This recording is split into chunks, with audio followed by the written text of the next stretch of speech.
thing is this, and I stand with this. Instead of looking at me and my black face and my black ways, look at my green dollar. Right. Because at the end of the day, ain't that why you in business?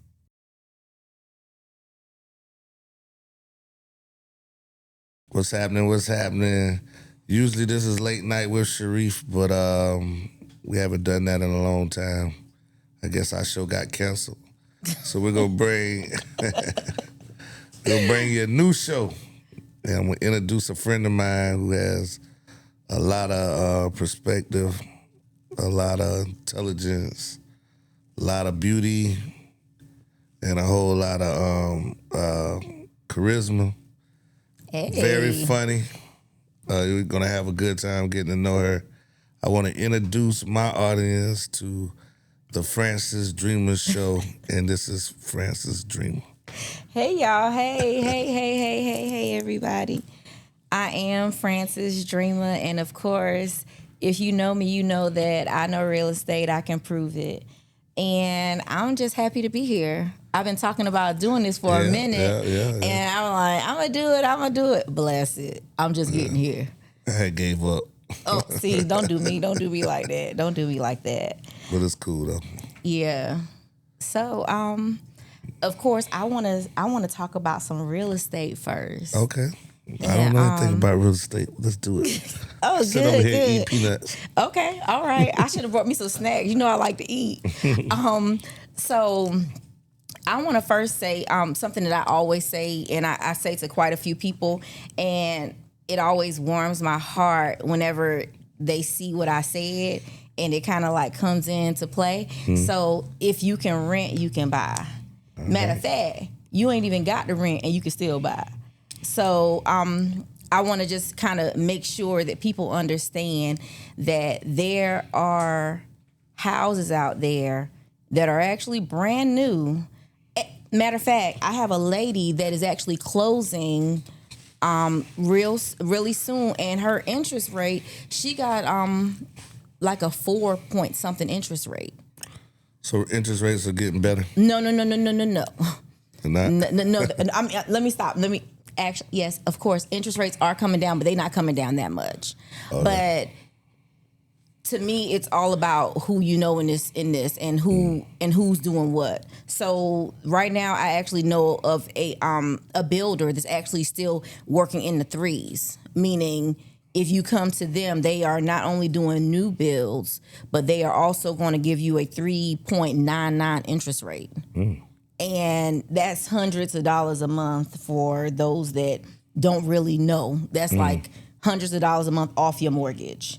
And so it is definitely a big deal, because what it does is it actually gives you the opportunity to buy more house. So whereas you may have been approved for something like $150,000, this is actually allowing you to even double that budget to maybe $300,000, because your debt to income ratio is factored in, of course, always, but you're able to buy more house because that interest rate is more friendly.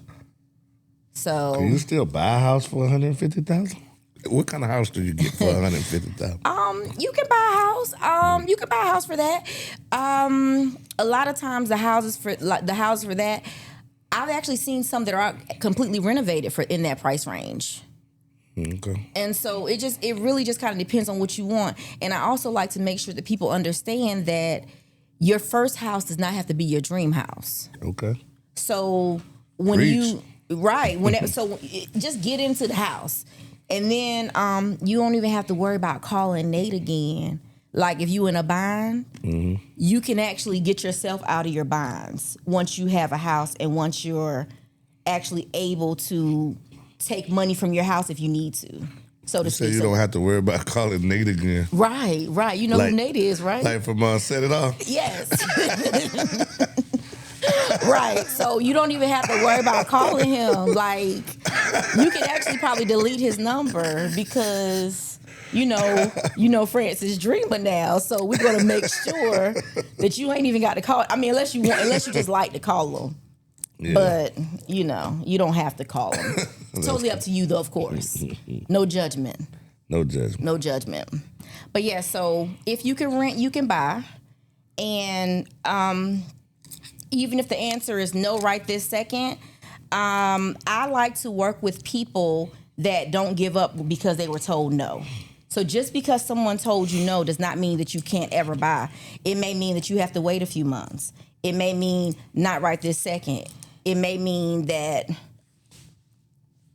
maybe next year. So, just work with it. Don't give up, because everybody can truly be a homeowner. A homeowner. And that's really, really, really breaking the financial barrier, so to speak. Because it's allowing you to have more say in your life, and it's allowing you to come to another level financially so that you can actually stand on your own and do your own thing. That's what I love about being able to help people buy homes. Interesting. Definitely. And so how long you been doing real estate now? I'm about to celebrate my 10th anniversary. That's what I was thinking. I think coming up on at least 10. I'm about to celebrate 10 years. So August, September, around that time, I will be at my 10-year mark. So I'm super hype about that. We're actually going to party in Orlando for my birthday and for my 10th year. Orlando. So, yeah, come through. Let's What's go. What's special about Orlando these days? Michelle has a conference there, and Lord forbid Michelle not come. You don't show up for Michelle. No, she's going to her conference, but she wasn't going to be able to celebrate my birthday. So, and also I have other friends that are like, keep it stateside. We scared to fly out the country right now. Where I'm not scared to fly out the country, but You go to Mexico right now? I would. Okay. They love me over there.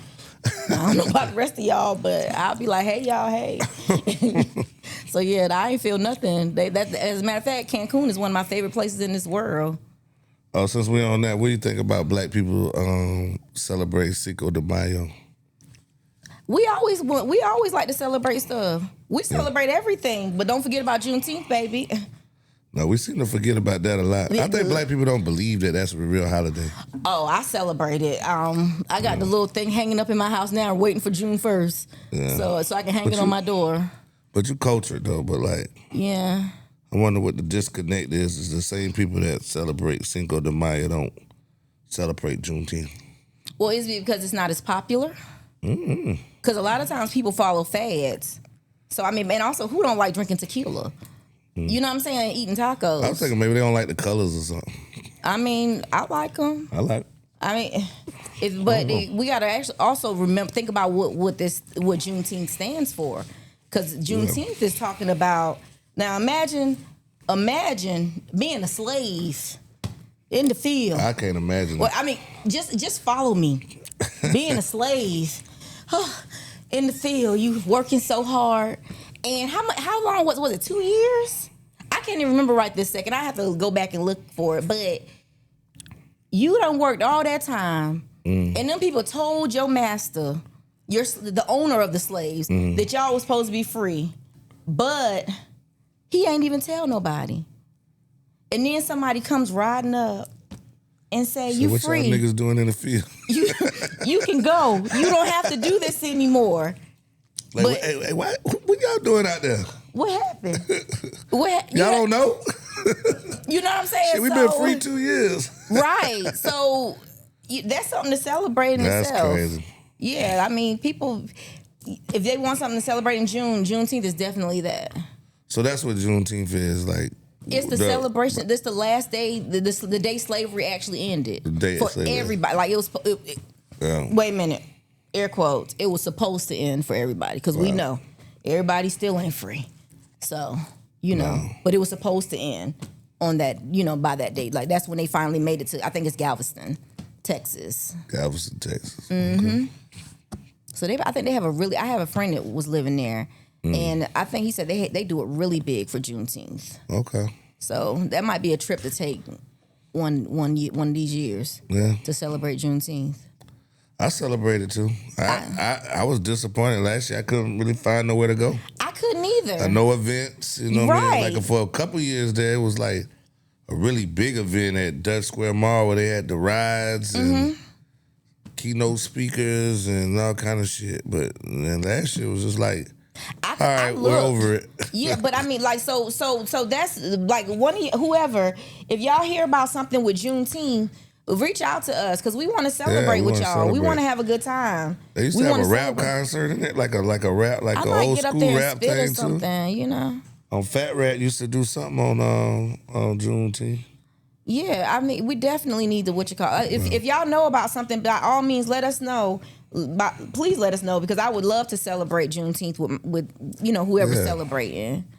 Might have to go somewhere where they really celebrate it. Maybe they do it big in Atlanta or something like that. They probably do it big in Charleston. Charleston, yeah. Yeah, like Charleston usually has that kind of stuff on lock. When that was like the first, where the Civil War first started, Charleston or something. Yeah. I ain't good at history. Yeah, you asked me something earlier. I wanted to actually kind of go back and ask you. Have you ever experienced racism? Shit, yeah. Okay, tell me the first time you experienced it. Didn't really experience it when I lived in Columbia, because I lived here. I was born here and I lived here till I was 7. Okay. But when my mom married, we moved to Conway. I probably was. I used to hear them say like different stuff, but I didn't personally experience it. But probably I was. So we went through the boycott. I can't remember what was first. It was like Conway had their own Reverend Al Sharpton. What was his name? Not Al Sharpton. I mean, it wasn't Al Sharpton, but it was like. I wasn't there yet. It was Reverend H.H. Singleton. I remember that. Rest in peace. And he was my what would I have him? Biology? Man, I done got so old I don't remember none of this shit. But I think I had him. He was either life science or no, it wasn't biology. I had him life science. I think he was I don't know what he was. I know I had Coach Jordan in 9th grade. Was my algebra teacher. Okay. And that was a big thing. They was like really didn't. He didn't like Reverend H.H. Singleton. Oh, no? No. How did you know that? It was just like, it was still kind of like, when I got to the high school, it was probably like 91. I graduated in 95, so it was like 91. Okay. 92, something like that. The boycott was from like 89 to 90. So it was Conway's still boycotting for a year? A little bit over a year. Okay, Conway. It was still fresh. Like they went through the whole football season and through the whole school year. And then when football started back that next year, it kind of was like a truce. But it was still hard feelings. You know what I mean? But I think at that time I may have been 12, 13. But I think my first experience was, I probably was like 10 or 11 years old. And me and, I don't know if you know Pooh. Rest in peace to Pooh. But Marcus Perkins, I don't know if you know him. I don't, not by name. You went to school with him, but I probably wouldn't, like if you showed me a picture, I would probably know. He graduated in 94. Oh no, I did not go to school with him. Oh, you didn't go to school? No, okay, that was before me. He's a real smart. He was like honor student and everything. Okay. He's a street dude too, but he was an honor student though. Okay. But me and him was like on a bike, and like a bicycle or like a motorbike, like a BMX 10-speed. Okay, got it. Okay. Where Missy stays, your cousin. Live Oak Street. Okay. Missy, so it's my house. I forgot the people that stayed next door to me. I never even knew there were people there. I just know it was a house there. A big ass house. I never even saw the people, but yeah. The dude that stayed there, he was the only child. His name was Maurice. Okay. But I really liked him like through school. He played football. He was just like this real cool dude. Like he was like not an OG because we was young, but like a big brother. Right. But so he was older. He was older, yeah. He grew up with Cammy's brother. Oh, Corey. Corey Sadler. Yeah. Him and Corey Sadler was best friends. Okay. And then so you go my house, his house, and then when Missy stays at, a white man used to stay there. Okay, so this is before Missy and them moved Before Missy and them moved there was a white man stayed there. And I don't know if Miss Cunningham cut that bush down, but it used to be a bush in her front yard, and it was a sticker brow bush. Okay. You know, with the little long shit with the little sticky things on the end of them? Yeah. Well, I'm on the front of that bike with Marcus, and a fucking goddamn car just comes flying down Live Oak. And he goes to get out the road, and we both flip the bike. We both fall into that bush. And the bike's on top of us. And we little now. We 10 years old. Right, y'all babies. And he bigger than me, but I'm real little. Like, if you see my daughter, if you know my daughter, Nisa, I'm little like her, right, at that time. So I'm in the bush. He in the bush. I'm talking about we flipped so in the far. Sticker-briar bush. Man, we flipped so far in the Sticker-briar bush that we was in the middle of the bush trying to get out of the bush, just getting stuck. Bing, bing. He hollering. I'm hollering. And the white man came out the door and said, y'all niggas need to get out of my bush. That was the first. And then his mother stayed across the street in that, I don't know who. The White House? They tore that house down and they built so those nice little houses. It's not where, oh God, I'm looking at his face. You should stay right in front of Missy. What's his name? That's Douglas. Doug. Yeah, not Douglas House, okay. but to the, so if this is Douglas House, to the left of Douglas, like going towards 9th Avenue, it was this like old creepy little house. Like we used to say, like, don't go over there like Freddy Krueger over there. Like it's like an old house, but an old white lady stayed there, and it was his mother. The one that we fell in the bush, he actually stayed across the street from his mother.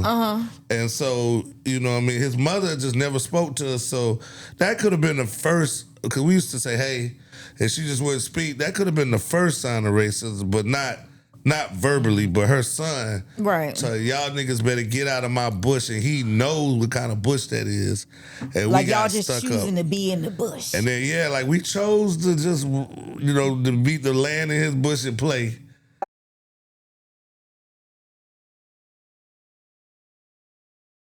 Yeah, I'll tell you right now, we're in Florence, South Carolina, and one of the most highest recommended bondsman establishment out here.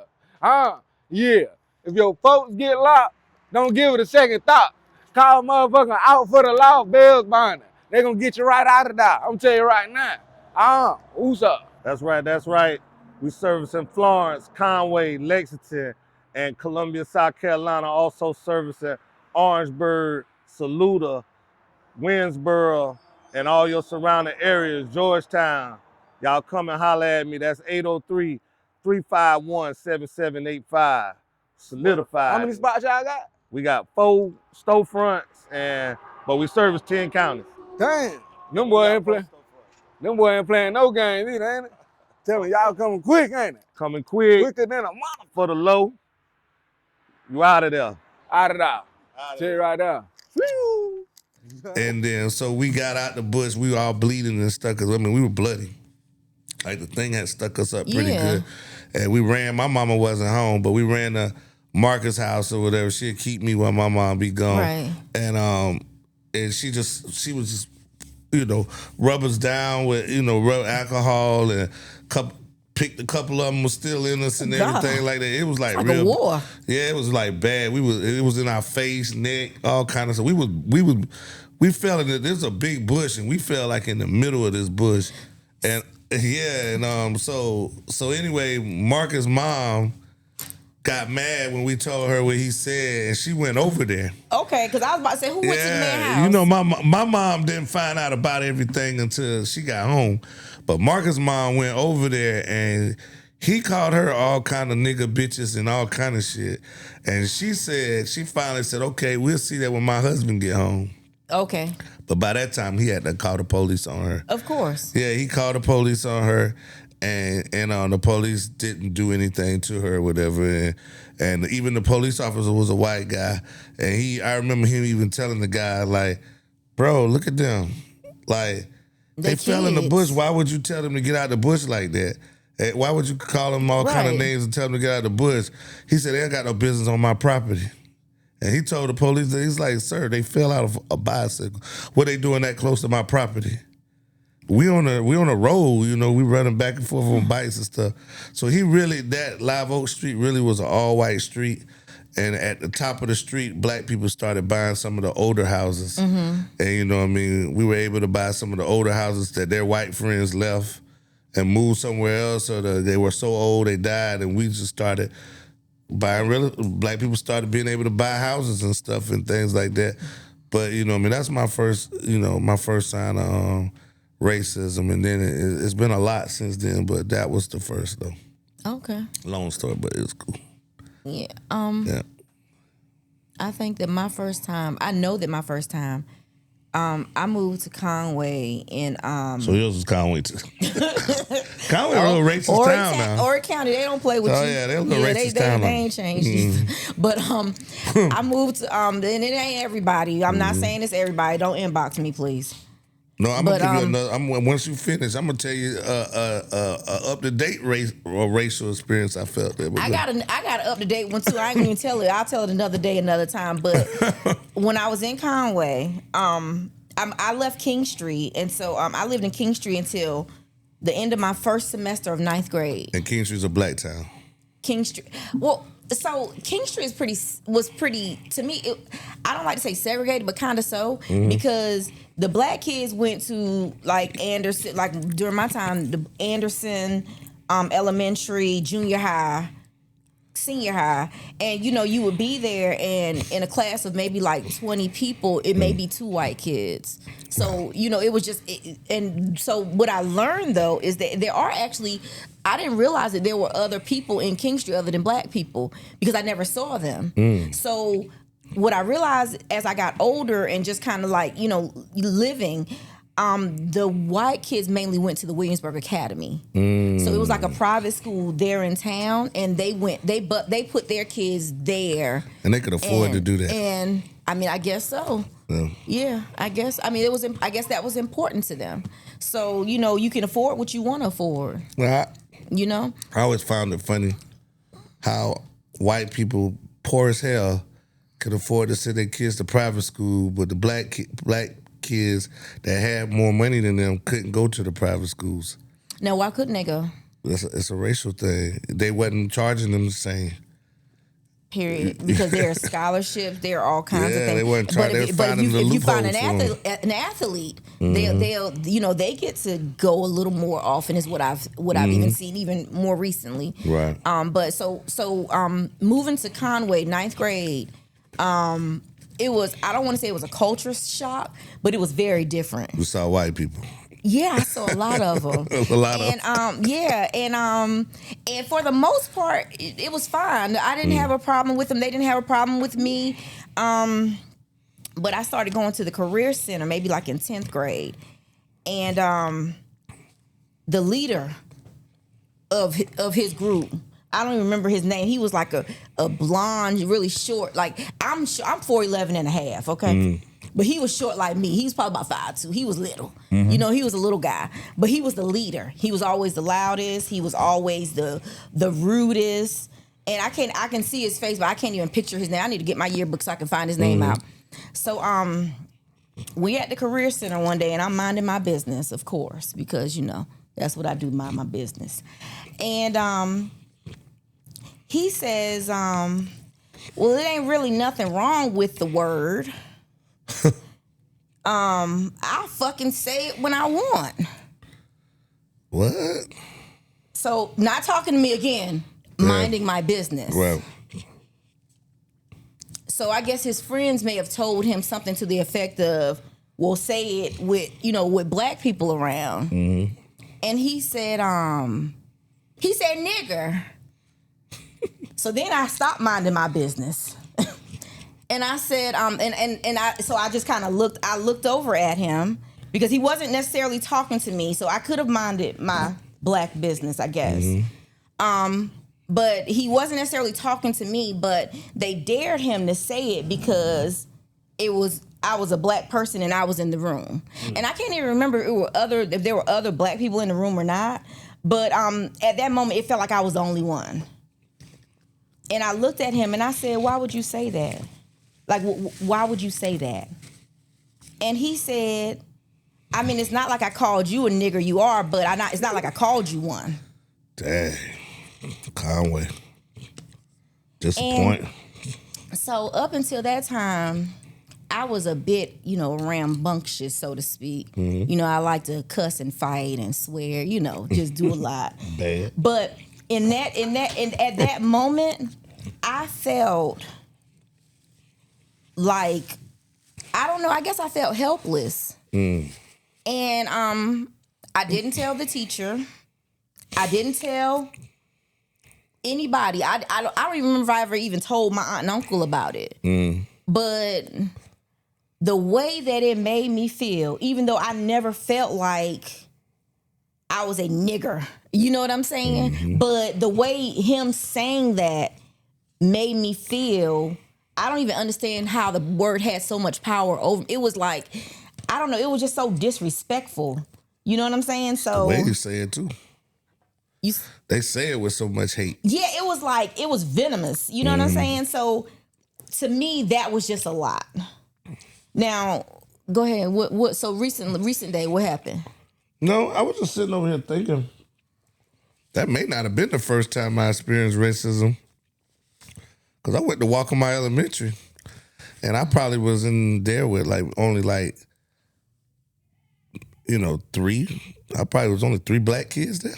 How Total opposite how from do you what you're talking feel? So, how do you feel about desegregation? How do you feel about, would you allow your children to be in a school where they were the only kids that look like them?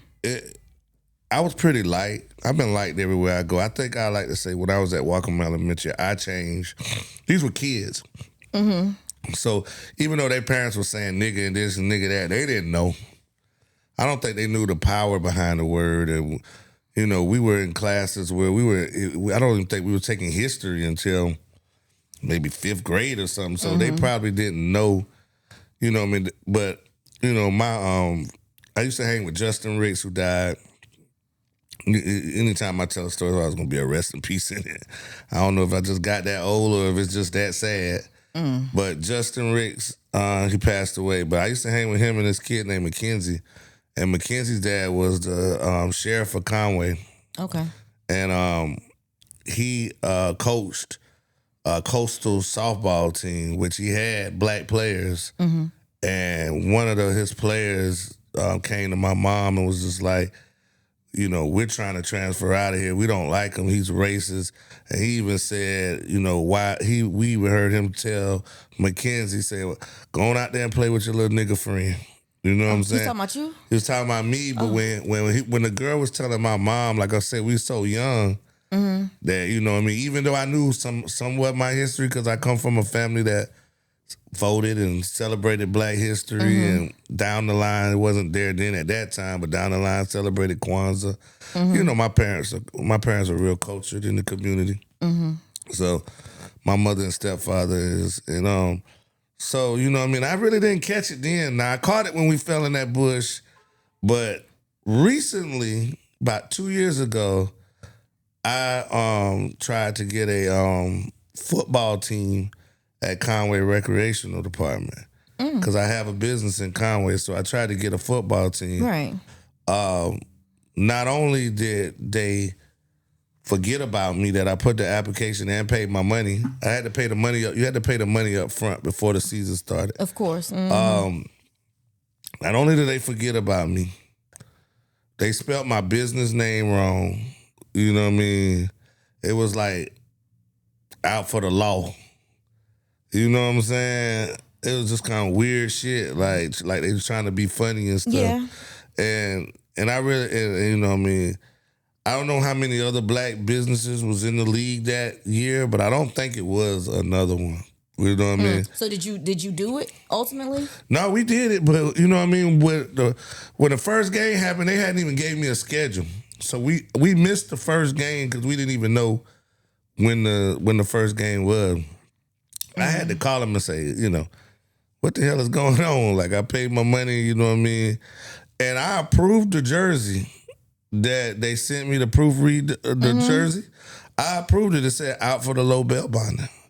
I approved it. So they changed it. They changed it. So when she said it was a mistake, you know what I'm saying? So my whole thing was white lady. I can't remember if y'all know Conway Recreation Department. If y'all know those people down there, I know it's a few black people that cut grass down there and do a couple little things. But Conway Recreation Department, that was a very, I think, racial motivated thing because I don't think that it was another business that was black owned. And then once they told me, and then they didn't offer me no refund or anything, and they kept constantly apologizing. They didn't offer me anything.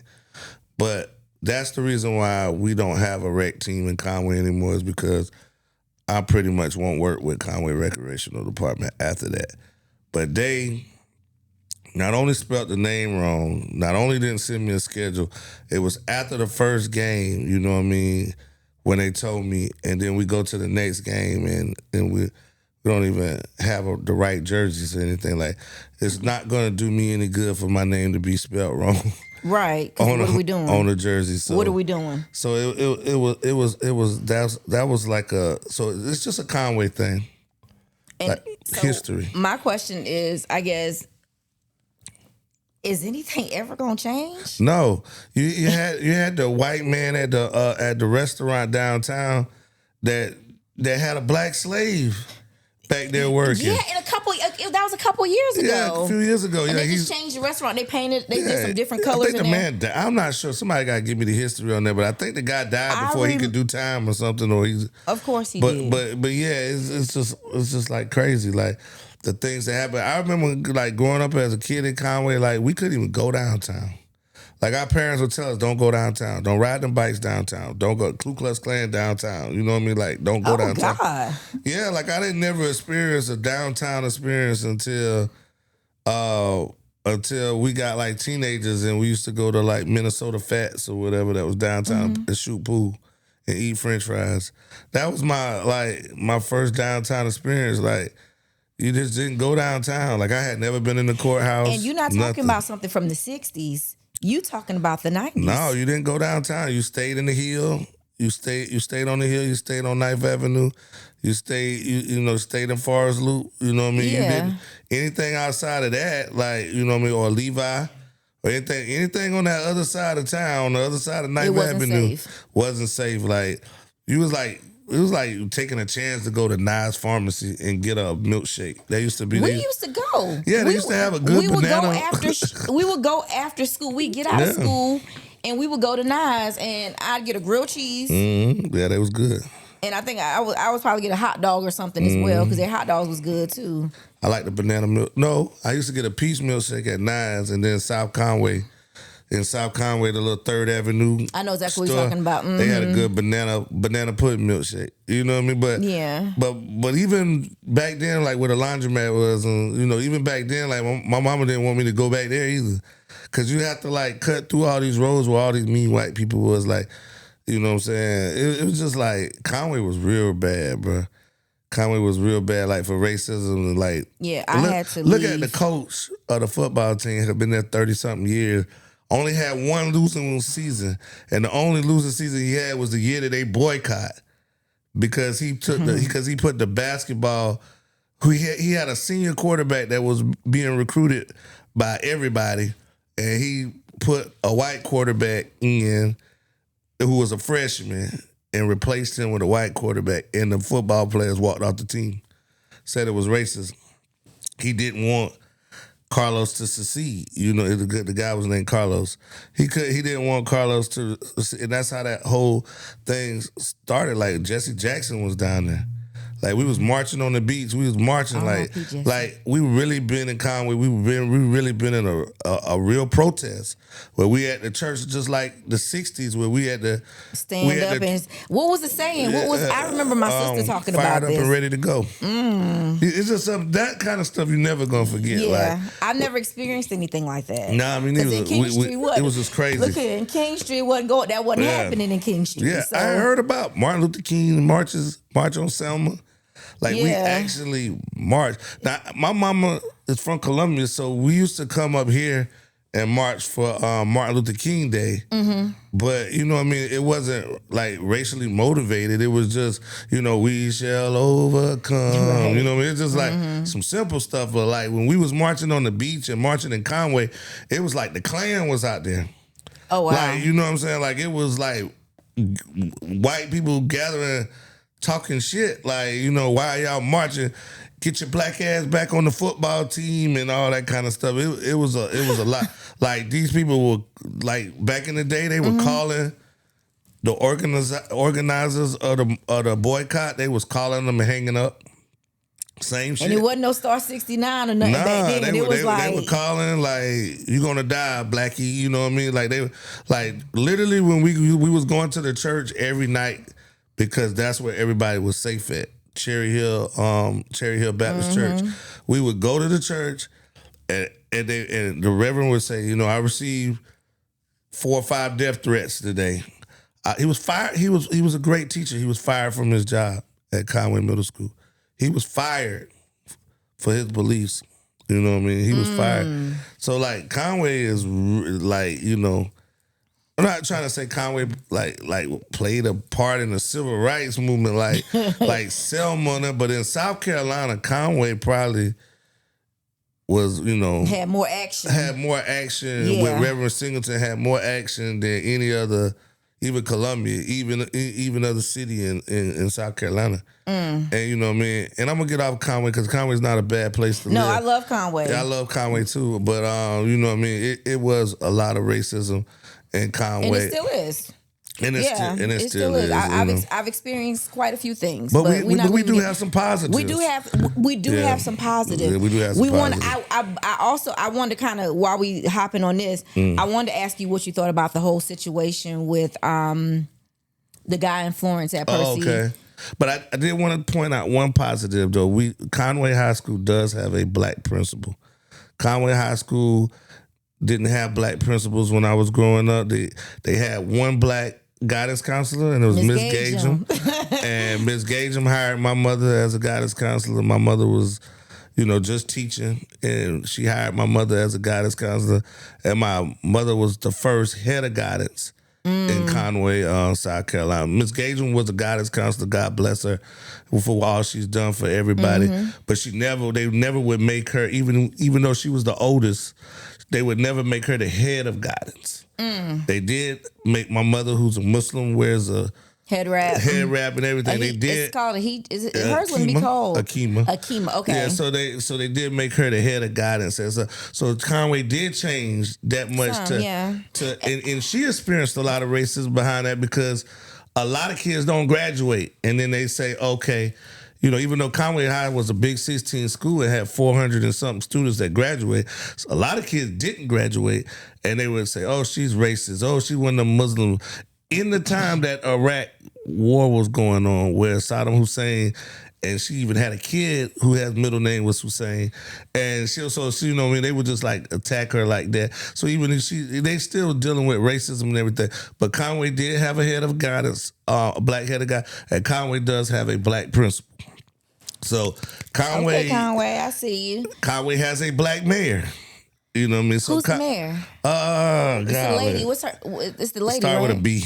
I've known her a long time, but I can't think of her name. Don't get us, because I feel like I should know her name too. Google who the Conway's mayor. We gotta Is do it better. Barbara or something? Let me see.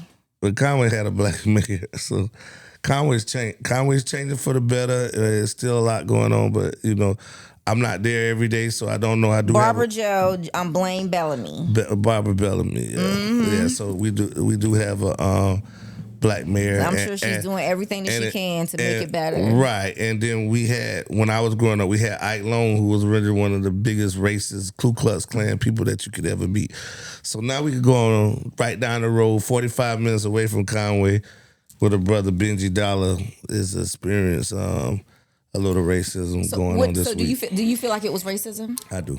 Okay. I think it was very racist. I think, I think a lot of people in Florence have seen Benji Dollars go into restaurants and spit the food out and say, no, you know what I mean? But if it's not good, is he supposed to say yeah? And it's his opinion, you know what I'm saying? But a lot of restaurants got to realize, because I was in the restaurant business, a lot of restaurants, just because one person don't like your food, you don't stop.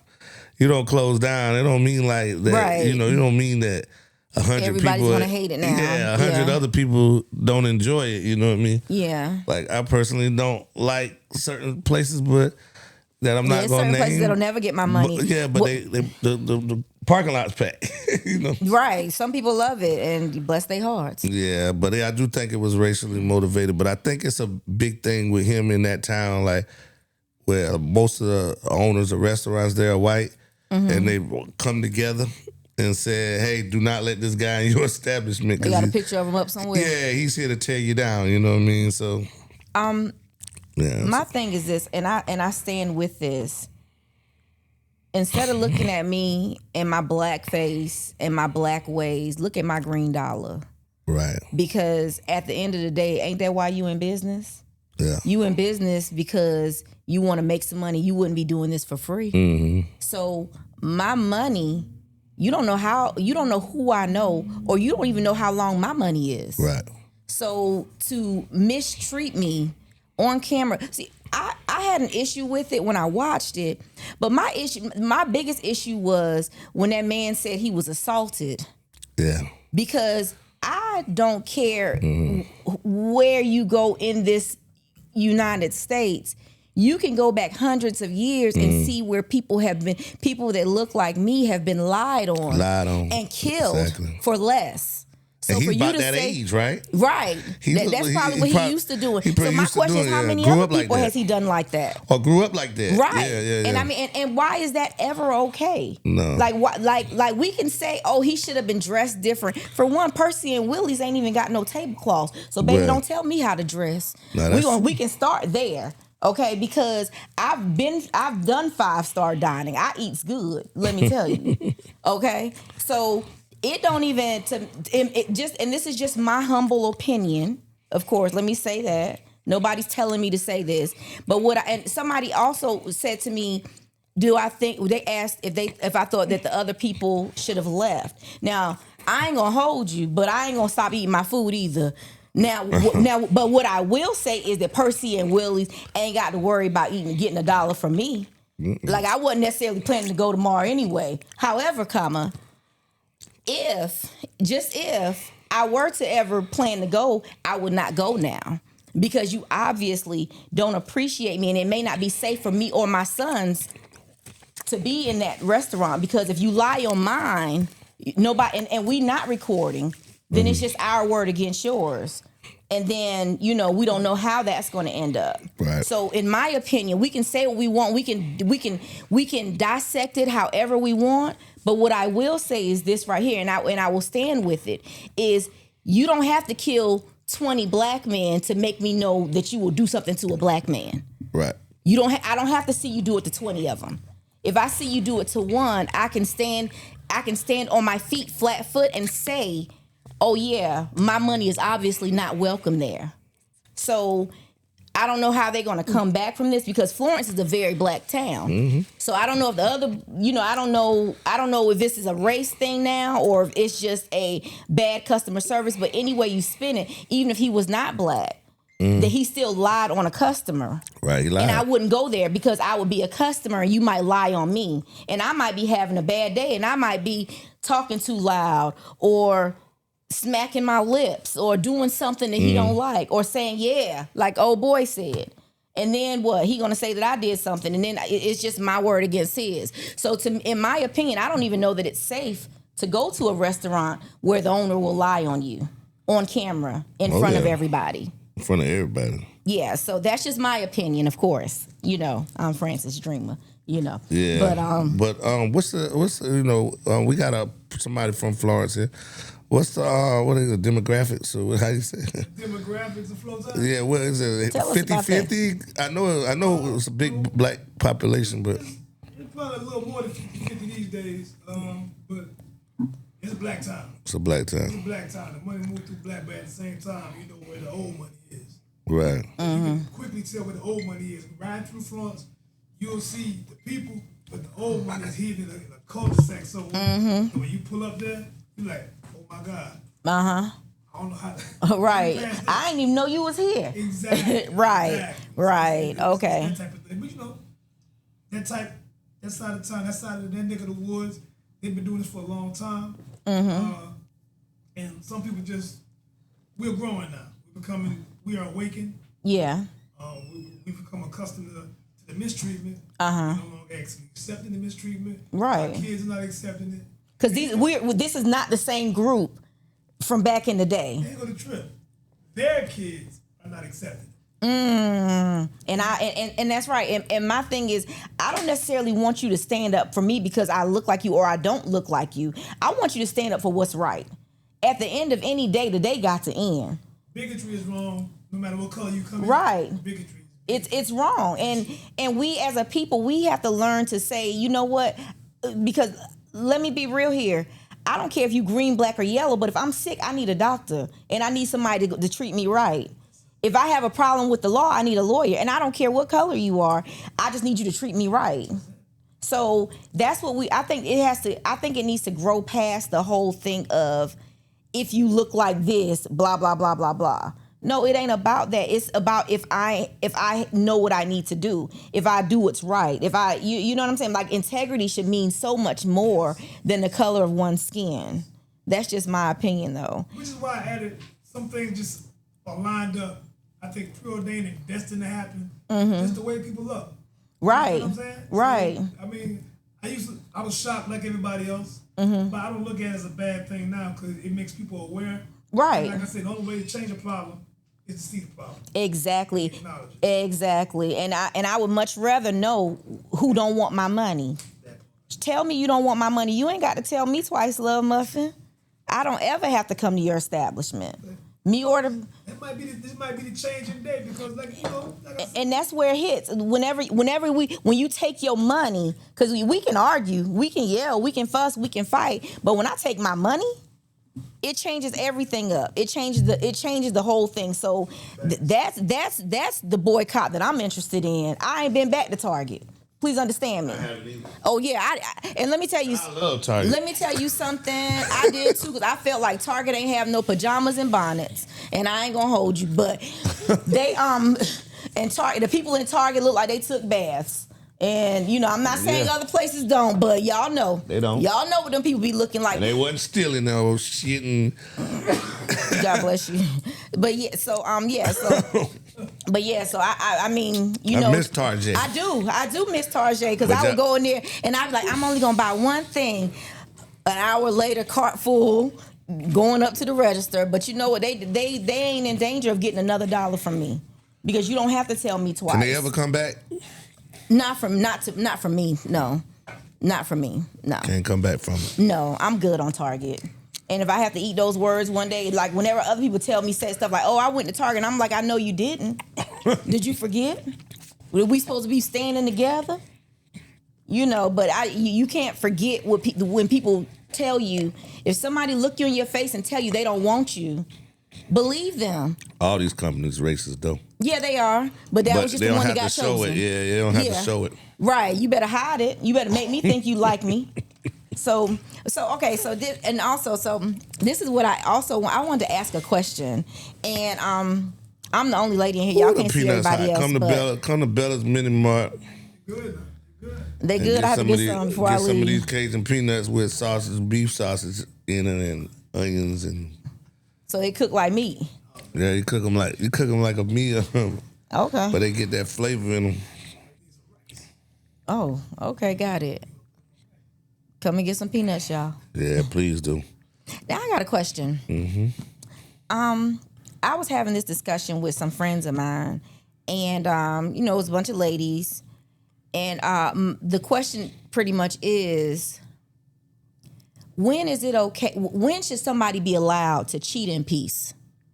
Like, when I say cheat in peace, I mean like you might see somebody cheating and then it's going to be a whole free-for-all. Like something's going to happen. If she catch you, she going to go looking for it, or he going to go looking for it. And so is there ever an instance where somebody is allowed to cheat in peace? Oh, damn. Is there ever, I mean, like, I'm just curious I don't because want to get in trouble. You're not going to get in trouble. But I'm gonna be real, cause we was real on, we real on King and Sharif, and she just looks at me like, oh my God, I can't believe you said that. Say it. But I'm gonna be real. I don't know who's calling me, but I can't answer. Inmate at Lexington County Jail. Okay, that can wait. I think we live in a world right now where a woman says, I don't need no man, especially a black woman. I don't need no man. I don't need nobody to do this for me. Said Francis Dreama. We live because I need it. But go ahead. We live in a world where it's just, I'm independent. They're proud to be a single mother. I'm a single mother, like, you know what I mean? Like what they say? I'm a single mother, you know what I'm saying? I'm independent, you know what I mean? I'm an independent black woman. I got my own car. I got my own house. I make my own money. My credit good. I don't need no nigga for shit. So I see you, sis. So if we live in that kind of world where, you know, because you could go back, like, you know, to grandma's and see how I'm gonna get in trouble, but I'm gonna express my feelings. I ain't even had a drink. But we live in a world where, like, the roles have reversed. You know what I'm saying? How's that? Because the man used to, you know, take care of everything, and you know, and there are still men that do that. That's still men, but the man used to mean something to the black family, like the James Evans, like when with the James Evans, like no matter how hard a day he had, you know what I'm saying, no matter how broke he was, he had the respect of his family. Everybody hates Chris, even more modern day. Yeah, they had the respect. He always got the big chicken. Yeah, they had the respect of daddy, husband. You know what I mean? What they said meant something. So now we living in a world where what a man says has what a black man. I'm not gonna go with any man, but white people used to a woman running the household. You know what I mean? That was this is like a thing for a black man that's getting beat on all day out here. You know what I'm saying? Like, it's a he needs to be able to stand strong somewhere. Yeah, he needs to be able to stand strong somewhere, and no better place than in front of his woman, in front of his kids. Yeah. So if you take that away, you know what I'm saying? If you take that away from a man, then he should be able to be allowed to you know, seek other comfort. Wait a minute. Wait a minute. I didn't even know that's what you was about to say. No, but but then that, not only that. So I'm gonna get back on she subject. She paying all the bills. She independent, and he cheating. No. Oh. What I'm saying is, you stressing me but out. if a man, Okay. but now, yeah, I did get off, but I did get off subject, but I just feel like if a man is not being treated like a man, he has the right to be treated like a man elsewhere. You know what I mean? So wait a minute. I know that's not what you was talking about. No, but I got. Well, we can sit this. I know that's not what you was talking about. We can definitely sit this here and just kind of talk about this. Yeah. So I guess my question is, if he's so unhappy, if sister girl is, she don't respect me and she don't do me right, why the hell he there? Well, I can tell you one reason, and I've been in that. Because he ain't got no other place to go? No, I'm pretty sure he got another place to go. Okay. But a lot of times, how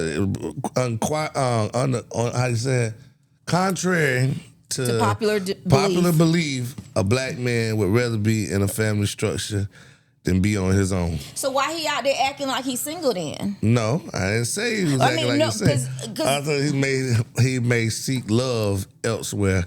So he's not getting and be in his right to seek love elsewhere if he's not being treated.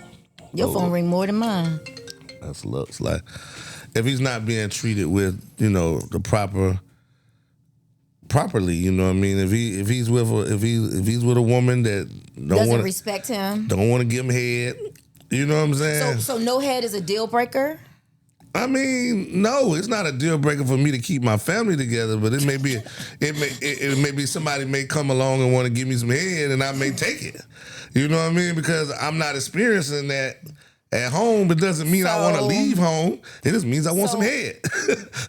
So you're saying that he can go and get head, he can go and receive love, come home, and he can still come home and kiss his wife in the mouth. After he got Man, head. What did he do for that head? What he did? I doubt his wife is even trying to kiss him if he's going stepping out of the relationship.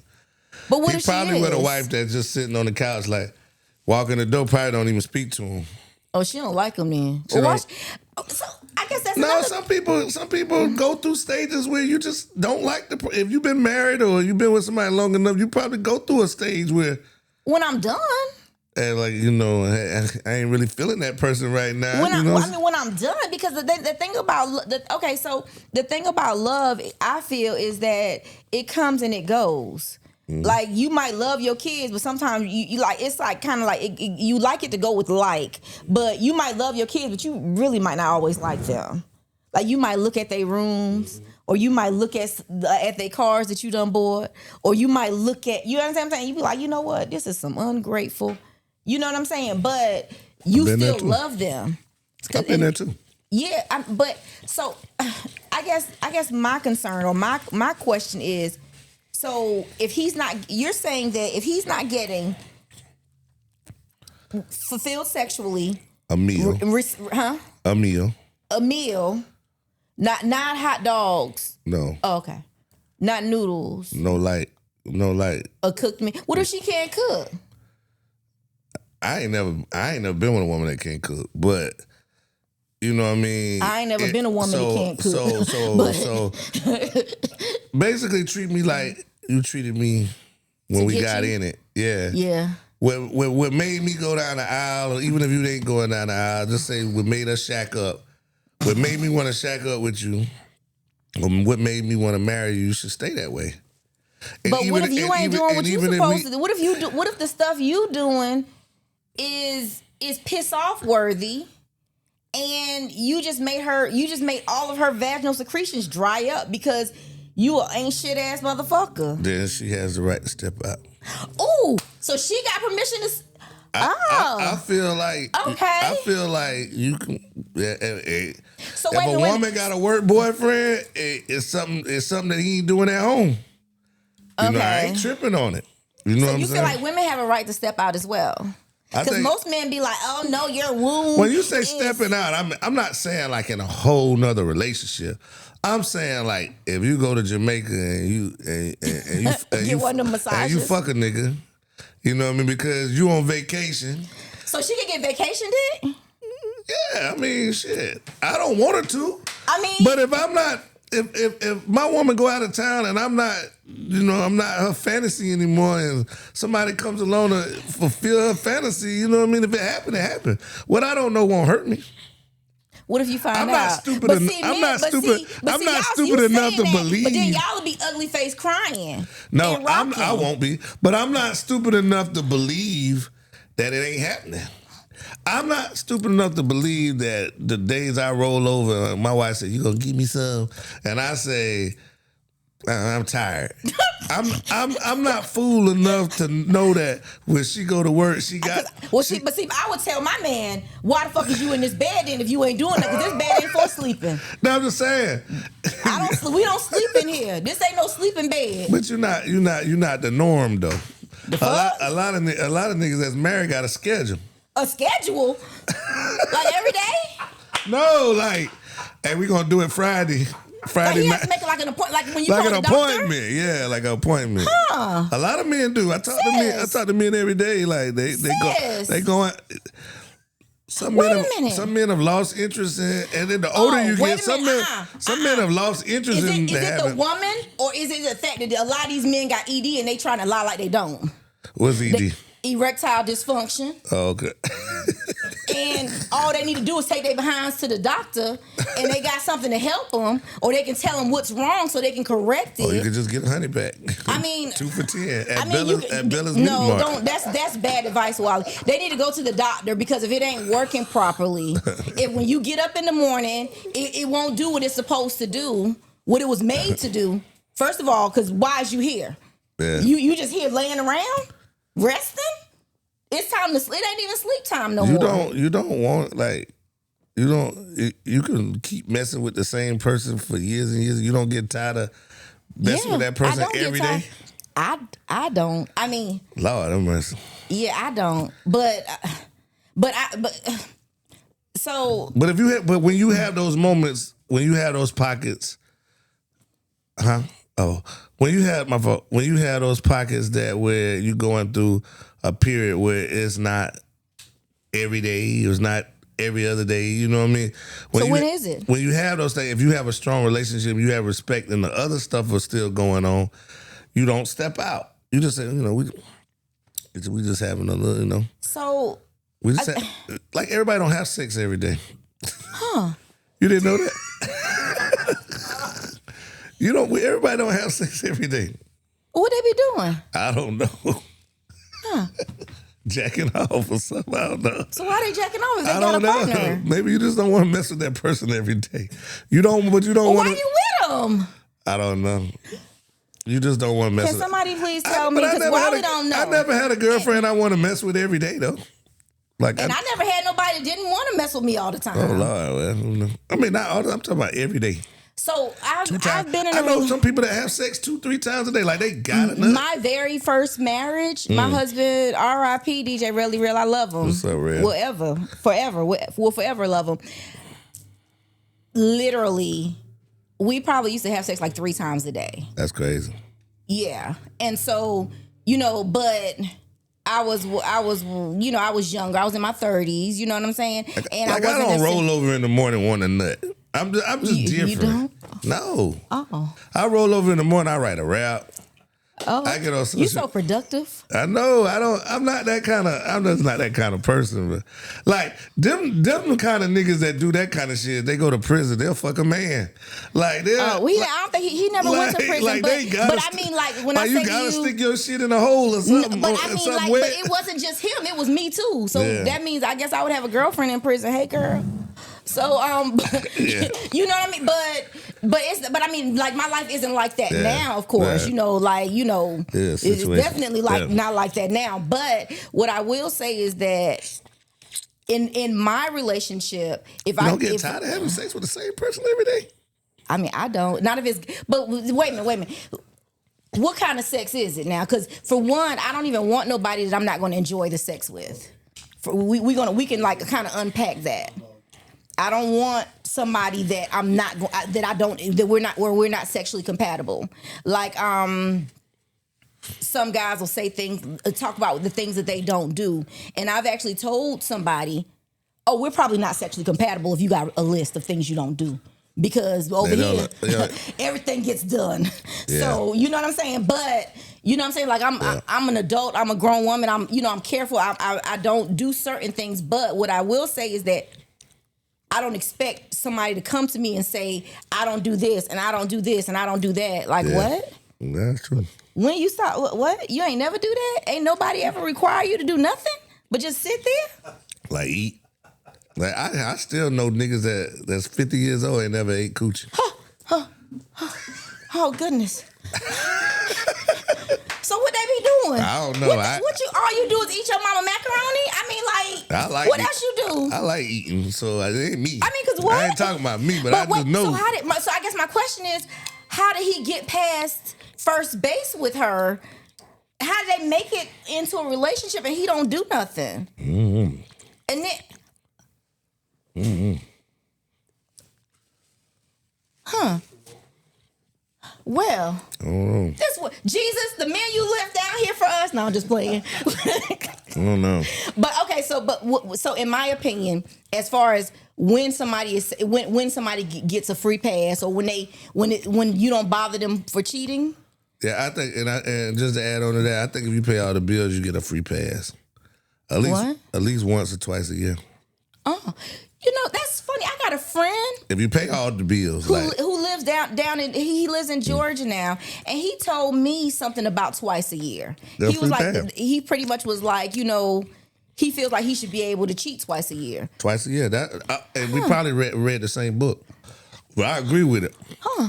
I agree with it. Okay. So can she cheat twice a year too? If she ain't paying the bill, she got no reason to cheat. Wait a minute, what?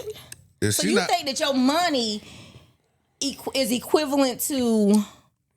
Hell yeah. If you don't want it, then don't take it. Get your ass out there and work. Huh? I'm joking. Pay some bills. I don't know how a nigga stand a housewife. I mean, I've never had the luxury of just being a strict housewife. However, I have had the luxury of not having to pay bills. I've had the luxury of not even knowing what gas costs because I had a gas ferry. I'd be like, looks like my gas is getting low. I'm going to sleep. I get up the next morning, So, the gas ferry filled my car up. I'm gonna share a conversation. I don't even know what this nigga bothering me. I don't even. So it's what's weird to me, I guess, is the fact that you make it's equivalent. Paying bills is equivalent to. That's that back in the day mentality, Wally. Like Well, that's what them granddaddies used to be. That's why they was able to have 2 and 3 families because they was paying all the bills, and Shirley didn't bother Barbara, or I guess Shirley did bother. pay the mortgage, pay a car payment. You know what I'm saying? What am I? Okay, I'm this is a man perspective. I'm reading something my mama wrote me because this is funny. My mama wrote me something today about my cousin. Mm-hmm. My cousin was calling my mom or whatever and telling my mom like his wife ain't shit. First of all, why is you always saying that? And so she called me and she said, how are you treating your wife? I said, shit, I think I'm treating her good. She just got a brand new car. Ooh, okay, Tiffany. So I saw it. It's cute too. I like it. So she's like, oh, well, you know, I just read what she read. But if you know my mom, like you said around my mom is a trip. She cusses and all kinds of shit. Your mama cuss? My mama cuss. I wouldn't even think she knew how to cuss. My mom was like my grandmother. Oh gosh, she had me fooled.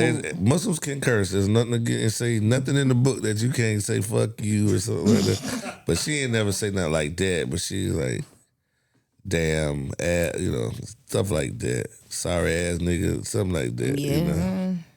Some people make you cuss now. Some people you be real But sanctified. my cousin is a sorry ass nigga. But she said, I told this nigga, a woman doesn't have to pay bills when she has a real man in her life. That's her man's job. I can promise you this. You won't ever have to worry about falling. She'll always have your back if you take care of her. Mm-hmm. She said, nephew, nephew, I need you to grow up and stop being a punk ass man. It's right there. Cause what? It's right there. She said, what? nephew, grow up. I want you to grow up and stop being a punk ass man. Because but that's the realest shit you could say. Because let's be real That was here. just a day. But let's be real here because the thing is, when you want to know how good a man is, you look at his woman. How his woman look. She dragging her feet, can't get her hair done, can't go to the dentist, can't even hardly buy a pair of shoes, just looking sad and looking like she gonna cry at any second. That made me look at that man. And then they be like, I don't know why she look like that. You know why she look like that now. I don't mind paying the bills, but that come along with shit. Don't bother me. What's that come along? What's come along? I'm late in the studio. Don't be calling me 20 times. If I want to get me my lady don't bother me. If I want to get me a nice little crib downtown, just I don't want to come home a little, you can come over here, like get away from the kids. I'm old. I don't have no kids. She's supportive of what I do, but she don't really pay no bills like that. She pay a few, but not that major. You know what I'm saying? So, you know what I'm saying? But she treat me right, so I don't feel like I gotta go out there and cheat. But if a man did want to step out and he paid all the bills, I wouldn't think he was wrong. Just because I don't personally do it. Because I don't really, I don't want to say I don't care for women because I don't care for me. Like, you know what I'm saying? But I don't Let's care. be clear here. Yeah, let's be clear. But I don't feel like being aggravated. I'm not one of them people. I'm not like my daddy. My daddy had a bunch of women. And I seen how that worked out for him. You know what I'm saying? So I'm not a person that's going to go out here and have 3,000 women. I don't cheat on my wife, but if I did, you know what I'm saying, it'll be like I went out of town and got something. Did you accidentally? If you did, it would be an accident? Not like an accident, but if I did, it wouldn't be in her face. Would it be? Okay. Like how some of these niggas be like, you know what I mean, just blatantly disrespectful. At the PTA meeting and both his side chicks there?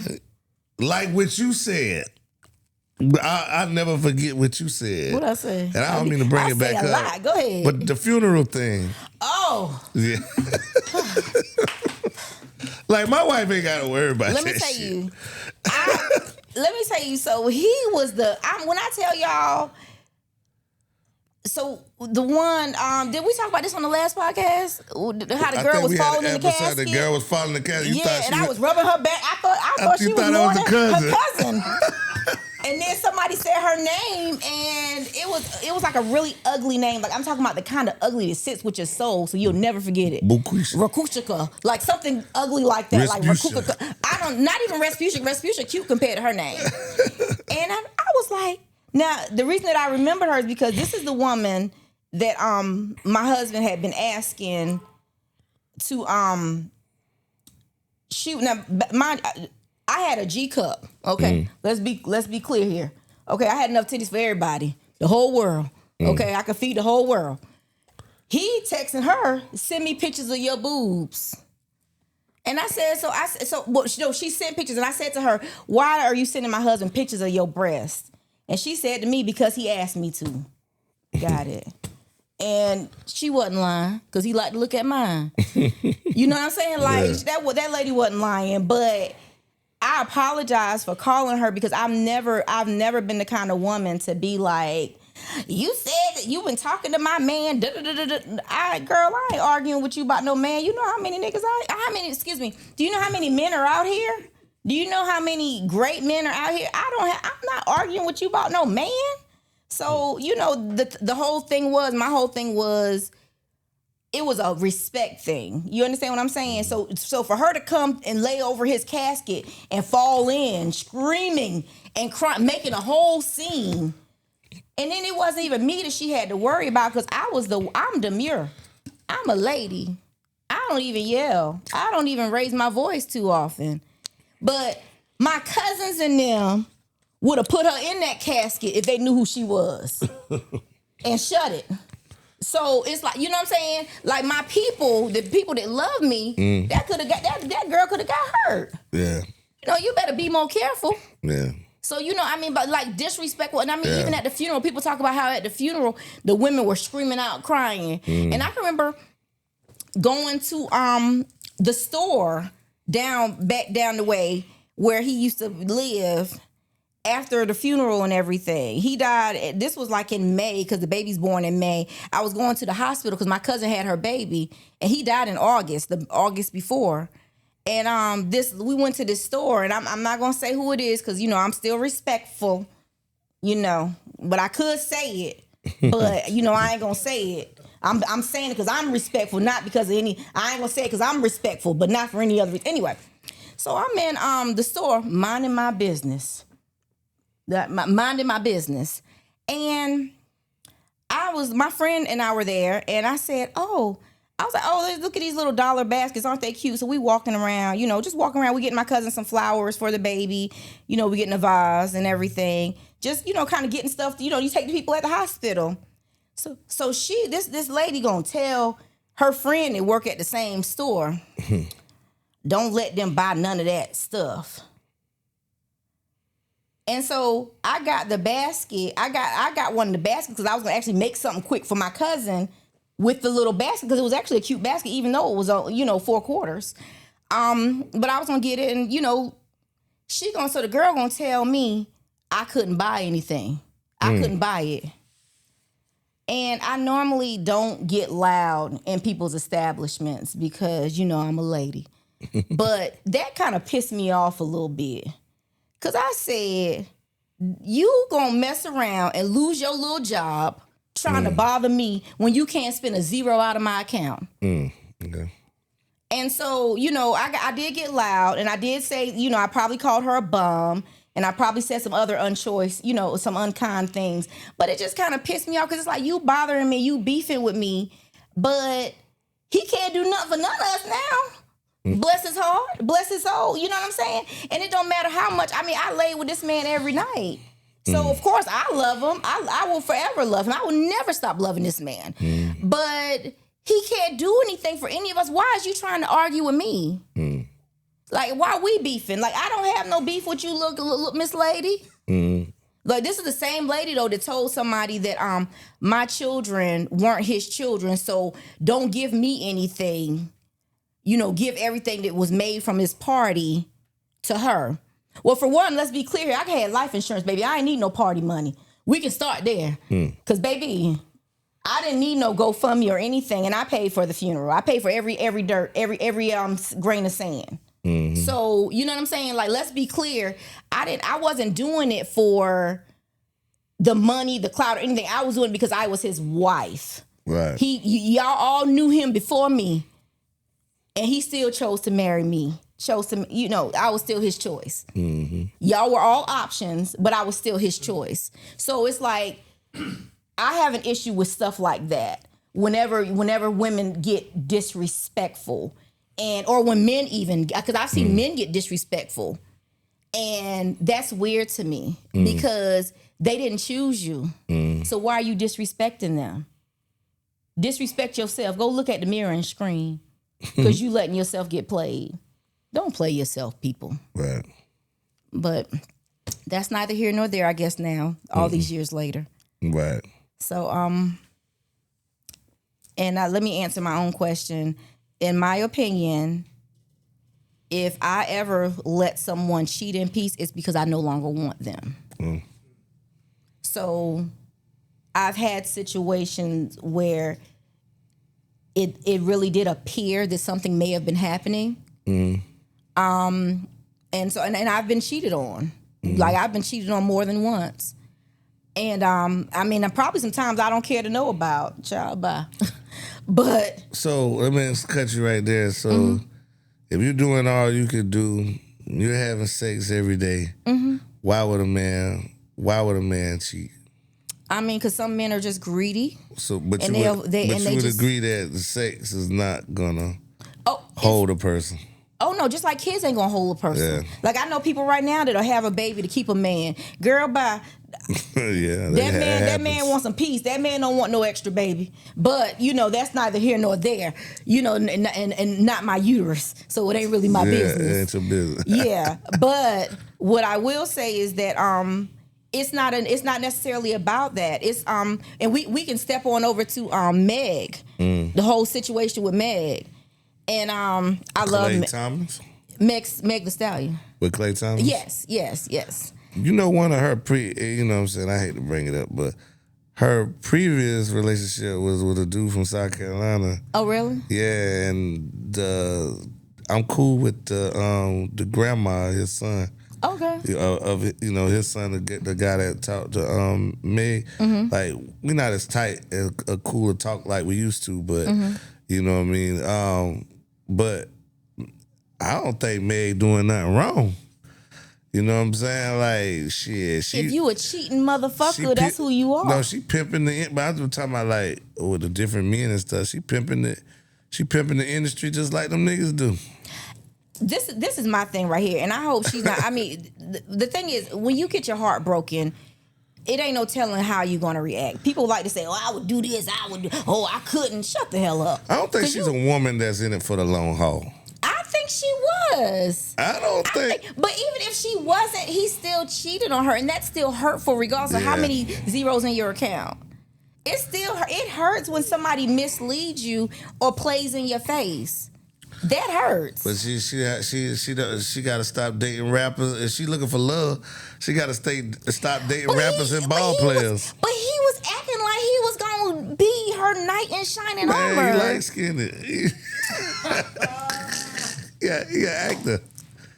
So Klay Thompson, if I'm not mistaken, Klay Thompson ain't never been married or none of that. But see, the thing is, he was doing everything that looked like love, and he was really, really being convincing. But that's probably not her first rodeo of seeing that happen, and and she's done it to people. Well, I'm not talking about what she's done to people, because I like Meg, and I ain't gonna even say what. No, I like her too. I'm just saying I don't fault her, but I don't think she has wife. Not yet has wife. She made a whole song, my man, my baby, I my know. baby. You know I don't look at her as wife. No? I look at her as good time. Probably got the best sex in the world. She tall, thick. She look like them girls from Texas, Houston, Texas. I went to Texas a few times. My lawyer in Texas. I went to Texas a few times. and I can count on 2 hands how many skinny people I've seen. You know what I mean? Like you can smell the food. I went to Houston. You can smell the food getting off the airport. Getting off the airplane. When people was calling her a horse and stuff, I said, boy, they must have never been to Houston, Texas. Like, there's a bunch of tall, thick women, white, black. And they just shapely, like they're Latino. Just, yeah, they just a shapely people. Yeah, that's in that Houston water. But yeah, I think she'd be a fun person to have fun with, drink with. She drinks, if you're a person that like to go out and have drinks, she'll be a good person, go places, you know what I mean? Yeah. But I just think like putting a ring on it, I just don't see that. Why not?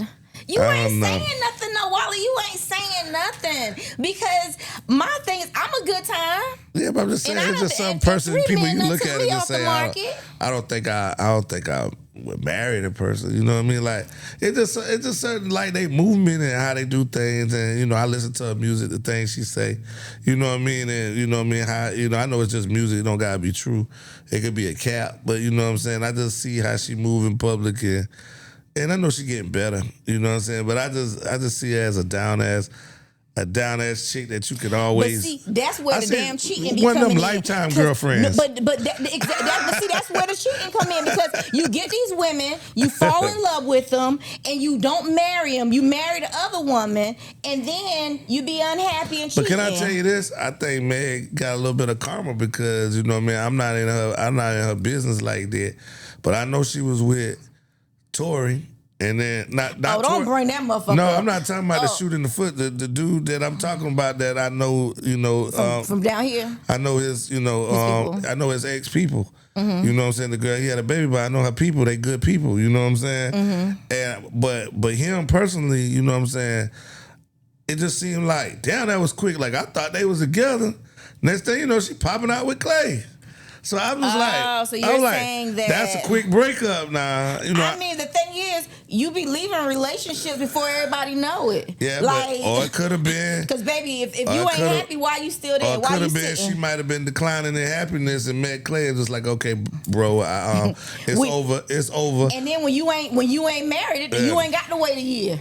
And then the statuses, even though Tory is a rich black man. I think his last contract might have been $5 million. Klay Thompson probably got one of the best agents in the game. He coming off a $300 and something million contract. So you know what I mean? Like it could be a level up for her. Like I think Meg know what Meg playing the game. And you know what I'm saying? And I don't think there's nothing wrong with that. Huh? Oh, from Klay Thompson? That's what $30K a month. Really? But then why would she be asking money? She's super rich. She be alimony? She's super rich. Well, this is why they were dating. Yeah, Meg is super rich though. I don't know why she'd be asking for $30K. But who don't like an allowance? Shit, Clarissa was getting what? What Clarissa? That's a little bit of money. $30K ain't nothing to that man. Clarissa was getting what? A quarter million every month from Puffy. Clarissa Shields? No, I'm not Clarissa. Clarissa, not Shields. Oh, you're talking about from Young Miami. Yeah. Okay. I'm like, wait a minute. Okay. Yeah. And that ain't nothing to him. Nah, it ain't. Like, you got if you want.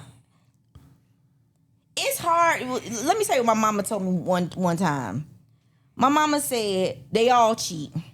My mama said they as faithful as they options. So you don't have a problem with a man. You know he's gonna step out. Like what you were saying from the beginning, how this conversation started. Do I let a man cheat in peace? Yeah, that's basically what your mom was saying, right? My mama was crazy. As far as that goes, my mama told my kids. We don't even talk about that today. I love my mama. My mama was the realest one you could ever meet. Let me tell you, she had an identical twin sister, and they was both something else. Mother's Day there.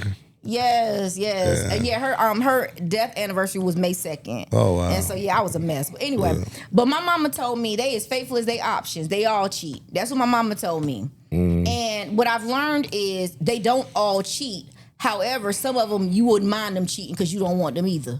Oh, like okay. I can remember this married guy trying to talk to me one time.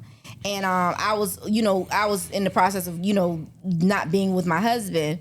And, he was, shooting his shot. And I had to explain to him, baby, I don't want your wife husband. I don't even want my own husband. What I'm gonna do with you? You know what I'm saying? So, but saying all that to say, no, I don't believe that a man should be able to cheat in peace unless I don't want him. Because I'm not sharing what I want with everybody. If I want you for real, if I'm with you and we like that, nah, I'm not sharing that with everybody. True story. So I don't want my woman to cheat on me. I swear to God, we're gonna end you'll this. cry? No. Why you keep saying no about crying? It's cry. okay to cry, black man. I'm not. I love my If woman. you tell me, I'll cry for you. I love my woman, but those kind of things don't move me. Like, I know human beings. Death don't move me. Somebody, you know, like when my grandma passed away, my grandma was like the most, even, not over my mother. I'm not going to disrespect my mother like that because my mother raised me and did everything. Yeah. My grandma didn't raise me. Yeah. My mother raised me, but my grandmother was there for me every day. When a day that went by, I didn't talk to my grandmother. Even when I was little, before I go to bed, I'm calling my grandmama. You know what I'm saying? You had a good grandma. Yeah, a damn good grandma. And then a throwback. They don't make them like that no more. And when I saw her the day before she died, they were telling me, you know, she was wanting to come home. She wanted me to visit in the hospital. I wouldn't visit in the hospital. And then so she came home on that Saturday. She had been calling for me in the hospital all that week. She wanted to tell me they were stealing her money. You know what I mean? She told my mama, but she wanted to tell me because she knew my mama couldn't do nothing about it. She thought I could do something about it. But long story short, I saw her that Sunday. She died that Monday. But when I saw her that Sunday, I knew she was going to die. Like How'd you know? They were saying, no, because people were in her kitchen. That's how I knew she was going to die. Like, everybody, like, when she came home, the doctor said, oh, she probably will make it, you know, she's going to have good, bad days, but she'll probably make it 6 months to a year.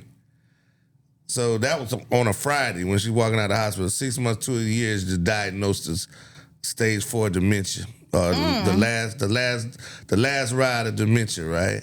Oh gosh. Breaking down, health, medicine not staying in the body. You know what I mean? She wasn't keeping anything in. Wasn't keeping anything in. So she just said, hey, well, I want to go home. You know what I mean? She knew it. And so she been calling me. Was she saying home like she her wanted house to go home, or her home house. like? She wanted to die in her house. Okay. You know what I mean? Understood. She wanted to die in her house, but she wanted me to see her at home. Okay. So when I did see her that Sunday, she was asleep, but I got to sit with her and stuff like that.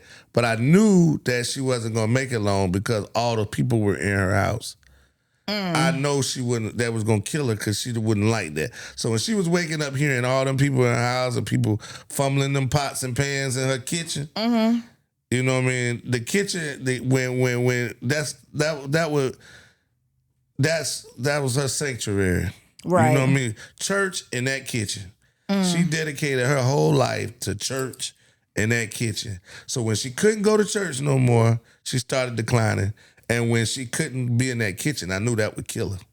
You know what I'm saying? And then the next day she died. You know what I'm saying? Yeah. So that's what I'm saying. Like, and I cried that Sunday, but that Monday I was back focused.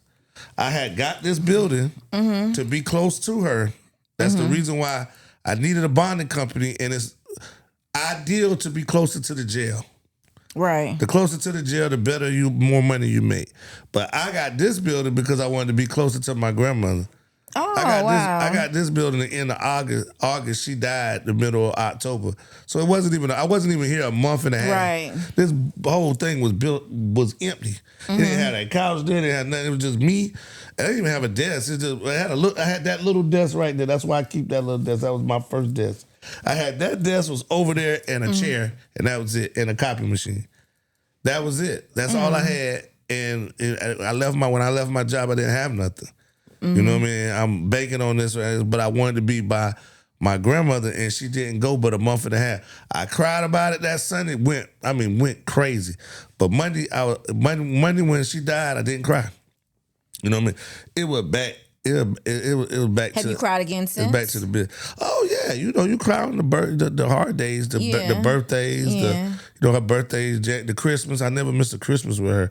I'm her only grandchild that's never Mr. Christmas. Like all the grandchildren went to the army and you know what I mean, Yeah, this and you was that. home. Or you know, they got married and one lived in Minnesota. Yeah. You know, everybody's missed a Christmas. I have never missed a Christmas. And my son had never missed a Christmas with her. And I think my daughter may have missed one Christmas day, but came the day after or the day before. Right. So that's just tradition. And my little baby had never missed a Christmas with her before she had died. Like it was just tradition for us to be with her. You know what I'm saying? And I never missed one. 45 years.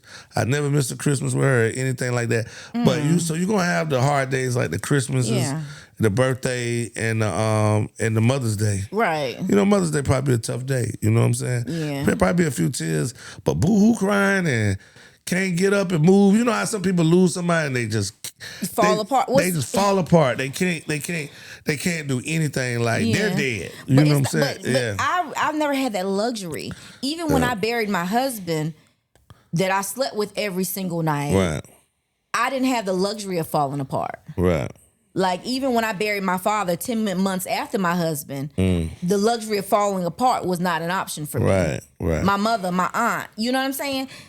I've never been able to fall apart. As a matter of fact, at my aunt's funeral, I felt myself getting worked up and I was about to ugly face cry. And my mama turned around and said, Francis, the way I sat back and got my life together.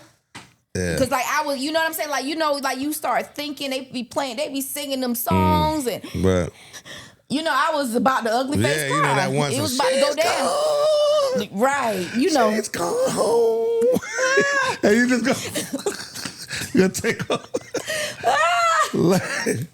Yeah, so yeah, exactly. So you know, the Eddie Kane, I feel like, whoa, it's over. You know, like that, yeah. So but this is my mom's her third death date, and this year. I think it's because I had such a rough ending to 2025, and this last year period has just been a lot. Right. And I think that probably played a major role in it as well. But like literally, I had to get myself together. I said, "Girl, them kids gonna be in here hearing you." Like I'm talking about, I was ugly face crying in my room by myself, screaming and crying. Right. And I was like, "Girl, get your what the hell?" Yeah. Like I had to like get myself together. So we went out and we ended up we were supposed to do brunch and seafood. We ended up doing Mobays, and you know what I'm saying. But it was a good time. But it's like I could not like their birthday. I called everybody. It's like 8 of us. Each of them had 4 children. I called everybody, checked on everybody. But that her death day, baby, my cousin called me and she's like. And I had thought I got myself together. She's like, "Fran, how are you?" Like literally on the phone. So you know what I'm saying? Like it comes and goes, but one thing that I've learned to do, and I stand with, is when I feel it, I let myself feel it, and then I'm able to kind of move on the next day. Yeah, I got to move on. I just the head of my mother's 75, almost 75 years old. Oh, wow. I'm the head of our family. Like I've got an uncle. I just had an uncle that died, but I've got an uncle that don't want that. You know what I mean? He don't want the responsibility of it. But I take on the responsibility, even if I don't see them every day. I take on the responsibility to be being that one that you're gonna see strong. And then if I have a breakdown, it's quick. You know what I'm saying? It's quick because you don't have the luxury of staying down. I don't have the luxury of it. Yeah, I don't, and I don't. I'll cry about it when I die. You know what I'm saying? Like, you know what I mean? I cried the other day. I cried, but you know what I mean? We all gonna cry. I'm talking about like have a breakdown where, I shut down. Like, I can't do that. Like, I know for a fact, like, if some people lose their mother, they won't be able, their mother do so much for them that if they lose their mother, they won't be able to do nothing. Like, if I lose my mother, which, you know what I mean, if the cycle of life goes on, it's going to be a tough time, but it's gonna be a point where I will have to bury her. But she's prepared me for that. You know what I'm saying? Like, I don't think you can ever prepare completely. No. You never. I've never lost a mother, so I don't know how it feel. I've lost a father. I lost a brother. I lost a nephew. You know what I mean? And so, but you know what I mean. You never prepare for it, but you just know, like, okay, you got to handle the business. You know what I'm saying? The business of death. You know what I mean? She's prepared me to handle. I got this picture where she can't even see her face. It's this big old fucking envelope, and she just going through it. We just sitting at we're down there on Gardens Ferry Road, just sitting at a hotel, and she's going over, and I'm about to end it on Prime. I know you got to go, but she's just sitting at a hotel, and she's just like, well, this is where I want this to go to, and I want this Getting done, her affairs and in I order. want this. I mean, she's got page after page after page, and all of it saying the same thing. My mama's dead. You know what I mean? So no matter what all of that stuff says on there, the bottom line is she's gone. And you got to sit there and imagine that while you sitting there talking to her. Like, you trying to stay focused, but you're like, damn. But you know what I mean? You can't prepare for it. Like, you And can't. every time a grandchild comes about, like we just recently had to change some things around. So every time a grandchild comes about, here comes the big envelope, and we gotta go through it again. Let me add this baby to the wheel. Yeah, we gotta go through it again. Okay, now this is what I need this to happen, and this person, and man, it is you never prepare, but you never prepare for it. But I know I can handle it. But I respect that, and I I appreciate know I the can fact handle that it. she's doing all that. Yeah, I know I can handle it though. I know if my mama passed away, it's gonna be a rough day, but then I know I got to handle the business of death, and then after that, you know what I mean. After that, I got to live. You got to. I still got a wife. I mean, I got one kid. He's a teenager. You know what I'm saying? I got my grown children. We're in business together. Like, you know what I'm saying? It's still stuff that got to be done. And that's why that's why I tell my daughter, when people pass, she lost a brother. When people pass, her whole world shuts down. And I try to tell her, like, I'm not telling you how to feel, and I'm not trying to be insensitive. But you got a child right here, like life has to go on. You don't have a choice but for it to go on. And that's not insensitive or nothing to anybody's choice. Like, I lost my dad, he lost his dad. Like, you had to handle the business. I remember that time when you lost your dad. You had to handle the business of death. You know what I mean? And have to handle the business of family. And everybody around you is going to crumble. It's got to be somebody that's got to be strong enough. Like, I know my twin brothers are gonna crumble. You know what I'm saying? I just know not that they're weak, they're big, strong human beings, but their heart will crumble. You know what I'm saying? Cause I grew up with them. I know everybody. I know somebody got to handle it. I'm the toughest in the family, and you know what I'm saying. And I'm the toughest in the family.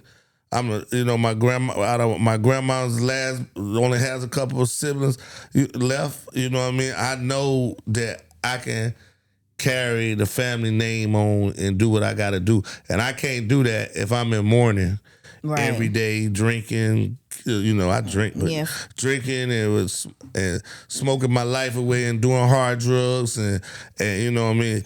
Getting that mind state that I don't have to save no money because life is short. As soon as black people lose their mama, they say, "Oh, I don't care about no money, man. My mama gone." You know what I mean? You know what I'm saying? Like, my uncle said, "My mama gone. I don't care about no money. I don't care about nothing." You know what I mean? Why are you doing uncle voice like that? You can't live. You can't live like that. You can't live like that. You can't. I completely agree with you. So, man, this was a great show. I mean, it was 2 hours. It was longer, y'all. But this was the first, the pilot. This is the first one, so we starting here, y'all. We won't keep y'all this long next time. Yeah, but it's good show. But I'm still working on the name. I don't know. It's the Francis Dreama show. Yeah, I don't know about that. But I'm talkative, so I'm gonna squeeze my little shit in. This is Wally show. I'm Wally. Just let me be here, y'all. I'm so glad. Thank you for having me. This is Wally and the Dreamers. That is best with you. But yeah, this is the Francis Dreama show. We're gonna learn so much from you and your experiences in life. I know you pretty good, but I don't know everything. So it's a breath of fresh air to hear you talk and and the world's gonna hear from a successful black woman that has sex every day. So y'all gonna wait a minute. That's not what I said. So the men are going to be intrigued. The men are going to be watching. That's how rumors start, Wally. Why is you starting that? And then my pastor probably looking. Oh, not the pastor. No, he might look. Oh. My aunt, Lord, oh God, my aunt and uncle. But anyway, I am grown. I am married. So, Shout out to them, we too. are. All right. But thank y'all so much for watching. And of course, I'm Francis Dreama. And I'm Wally Sharif, the OG. Y'all have a good night.